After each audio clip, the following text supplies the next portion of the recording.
புகழும் சாயப்பாவுக்கே. நம்ம சாயப்பாவோட பிளெஸ்ஸிங்ஸில் தான் சூப்பராக போயிட்டுருக்கு நம்மளோட வாழ்க்கை அப்படின்றத என்றைக்கும் நீங்கள் மறந்துடாதீங்க. நீங்கள் வைக்கிற அதிகமான நம்பிக்கையினாலும் நீங்கள் வைக்கிற கடினமான ரொம்ப ஆழமான பொறுமையினாலும் தான் உங்களுக்கு வாழ்க்கையில் என்னென்ன வேணுமோ அதெல்லாமே கிடச்சிட்ருக்கு. யார் யார் பொறுமை இல்லாமல் இருக்கிறாங்களோ, நம்பிக்கை இல்லாமல் இருக்கிறாங்களோ, அவங்களுக்கு தான் அவங்களுடைய தேவைகள் கிடைக்கிறதுக்கு கொஞ்சம் சிரமமாக தெரியுது. ஏன்னா அவங்களுக்கு அந்த மனப்பக்குவமே இருக்காது. சரிங்களா? நம்பிக்கையும் இருக்காது, யாரையுமே நம்ப மாட்டாங்க, அவங்க மேலேயே அவங்களுக்கு நம்பிக்கை இருக்காது, அவங்கள சுற்றி இருக்கிறவங்க மேலேயும் அவங்களுக்கு நம்பிக்கை இருக்காது. சரிங்களா? நம்பணும், எல்லாத்தையும் நம்பணும். எந்தெந்த விஷயங்களுக்கு நம்பணுமோ அந்த மாதிரி நம்பணும். எல்லாத்தையும் நம்புறதை விட நம்மளை அதிகமாக நம்பணும். நம்மளை வழிநடத்த வந்த கடவுளை அதிகமாக நம்பணும். சரிங்களா? சரி, அத்தகைய கடவுள் நம்மளுக்கு எப்படி நம்ம கூட ட்ராவல் பண்ணுறாரு அப்படின்றத எல்லாத்தையும் புரிஞ்சுக்கணும் அப்படின்றதுக்காக தான் நிறைய பேர் சாய் சச்சரிதத்தை படிச்சுக்கிட்டே இருக்காங்க. சில பேர் படிக்கிறதே இல்லை. எனக்கு எல்லாம் நடந்துடணும் அப்படின்றது மட்டும் நினைக்கிறாங்க. நம்ம காசு பணம் செலவு பண்ணுறோம், கோயில் குளத்துக்காக நிறைய காசு செலவு பண்ணுறோம். ஏன்னா அந்த பூஜை செய்யலாம், இந்த பூஜை செய்யலாம் அப்படின்ட்டு அவங்க பிழைக்கிறதுக்காக ஒவ்வொரு காரணத்தையும் காட்டி நம்மளை ஒரு பகடக்காயாக உபயோகிக்கிறாங்க.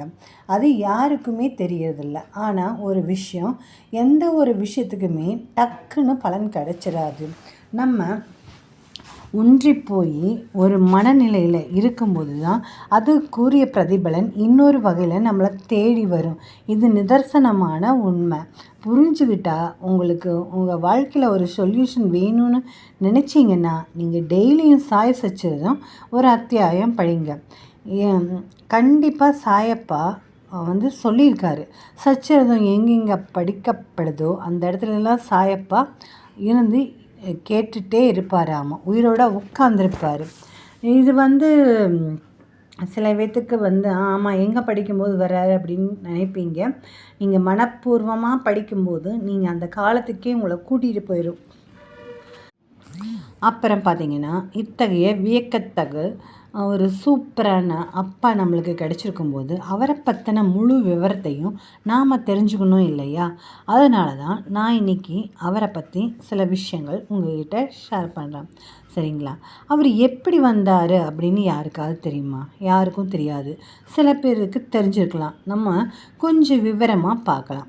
உலக வாழ்க்கை பந்தத்திலிருந்து விடுபட்டு இறைவனை நாடும் வழிமுறையை எளிமையாக சொன்னதுடன் தன் அற்புத செயல்களின் மூலம் தனக்கென தனி பக்தர்கள் கூட்டத்தை உருவாக்கியவர் சீரடி சாய்பாபா. இன்று அவர் இல்லாவிட்டாலும் அவர் வாழ்ந்த சீரடியில் இன்னும் பக்தர்கள் கூட்டம் அருளாசி வேண்டி அலைமோதி கொண்டுதான் இருக்கிறது. சாய்பாபாவை இந்துக்களும் இஸ்லாமியரும் அற்புத மகானாக போற்றுகின்றனர். இந்துக்கள் இவரை கடவுளின் தத்தாத்திரேயரின் அவதாரமாக கருதுகின்றனர். இஸ்லாமியர் பெர் அல்லது குதுப்பாக நம்புகின்றனர். சீரடி சாய்பாபா சீரடிக்கு வந்த பின்தான் அவருடைய தகவல்கள் ஆதாரபூர்வமானவையாக உள்ளன. அதற்கு முன்பு அவர் 1838 பிறந்தார் என்கிற விவரம் தெரிந்தாலும் அவரது உண்மையான பெயர் என்ன, அவர் பிறந்த இடம் எது, பிறந்த தேதி என்ன என்பது தெரியவில்லை. இருப்பினும் அவர் பிறப்பு குறித்த செய்தியாக சொல்லப்படும் கதைக்குள் செல்வோமா? பக்த்ரி என்ற ஊரில் ஹரிசாடே லட்சுமி தம்பதியருக்கு குழந்தை இல்லாத குறை மனக்கவலையாக தொடர்ந்து கொண்டிருந்தது. அவர்கள் தங்களுக்கு குழந்தை ஒன்றை அளிக்க வேண்டி பல கோயில்களுக்கும் சென்று கொண்டிருந்தனர். பல மாதங்களுக்கு பிறகு அவர்கள் வேண்டுதல் நிறைவேறியது. லட்சுமி கர்ப்பமடைந்து 10 மாதங்களுக்கு பின்பு அழகான ஒரு ஆண் குழந்தையை பெற்றெடுத்தாள். அந்த குழந்தையின் வாழ்க்கை எப்படி இருக்கும் என்று அறிவதற்காக ஹரிசாடே தன் மகனின் ஜாதகத்தை கணிப்பதற்காக உள்ளூர் ஜோதிடர் ஒருவரை அணுகினார். குழந்தையின் பிறந்த நாளை கொண்டு அந்த ஜாதகத்தை கணித்த ஜோதிடர், இந்த குழந்தை மிக அற்புதமான குழந்தை, இந்த குழந்தை பிற்காலத்தில் பலரும் போற்றும்படி வாழ்ந்து புகழ்பெற்ற மகானாக உயர்ந்து விடுவார் என்றார். ஹரிசாடேயும் அவரது மனைவியும் இதை கேட்டு மகிழ்ச்சி அடைந்தனர். அப்போது ஜோதிடர், இதை சொல்வதற்காக என்னை மன்னிக்க வேண்டும். ஹரிசாடேயும் அவரது மனைவியும் நீங்கள் எங்களுக்கு மகிழ்ச்சிக்குரிய செய்தியைத்தானே சொல்லியிருக்கிறீர்கள். நாங்கள் எதற்கு உங்களை மன்னிக்க வேண்டும் என்றார்.